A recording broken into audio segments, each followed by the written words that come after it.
Hey traders, Raghee here, and in this recap video, I'm going to share with you how we manage markets that are seemingly in free fall, and that brings up the crude oil contract for March.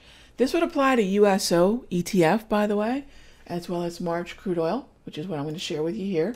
I do want to mention that if you are looking at crude oil for March, and just keep in mind that we're starting to roll out of March and into April. In fact, if you look at the open interest, and this is something we monitor in the chat, you'll see that April now has actually more contracts being traded than the March contract. It's actually 340,000 in March and 344 in April.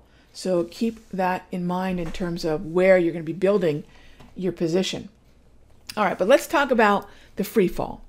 So we were long crude, and we had a great ride in crude. I mean, a fantastic ride. 56 and a quarter, rode this higher. So this was a very nice trade for us until the reverberations of the equities markets. And then all of a sudden, everyone's in a bad mood. The markets roll over, and all of a sudden, all anybody could talk about is the same narrative that's been valid for weeks, if not months, which is increased rig count, increased supply, right? Increased production. These are not new narratives, but it's amazing that when sentiment shifts, what we choose to focus on, right? The focus shifts. And oftentimes it's price that shifts the focus. And suddenly, that's where a lot of the negativity came from. So this market was in free fall through the support of the wave because we transitioned from an uptrending market to chop. Well, chop means that I'm waiting now for where the edge of my market is. Meaning that if I'm looking for the edge, I'm looking for where ultimately I can find what? Where is the support? And until we got down to about 59, I had no Darvas levels. Notice that what I do is I use automated support and resistance by way of the Simpler Trading Darvas 2.0 tool. It is a free tool.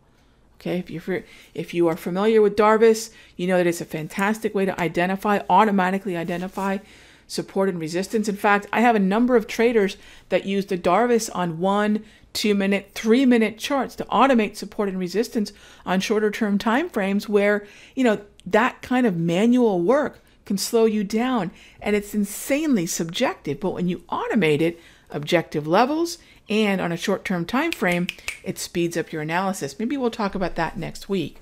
But nonetheless, the automation of Darvas is a game changer. And what I said is we were going to keep free falling until we get down to a level that I know previously was in play. And sure enough, I don't know. I mean, let me zoom in. Look how accurate that was. This is not me drawing lines after the fact. Every one of these levels synced up with psychological levels and a nearby Darvas level. Every one of those 3 lines. So this is where we have built our next long crude oil position. Doesn't mean we can't break it, but this is where we saw the oversold opportunity to get in after the trend broke. This is absolutely after a trend break. Trend broke, and now we're looking at what I would call an oversold buy, and that's exactly what we've done. But again, notice how the Darvas helped us out, and notice how the grab candles told us we were in transition. So that transition gave us a heads up. Time to transition out of a trend following psychology and strategy to an overbought, oversold psychology. So keep an eye on this one for next week, and we'll see how this one goes. And I'm looking for this market to head back on up as we bounce from an oversold level. I'll see you in the next update.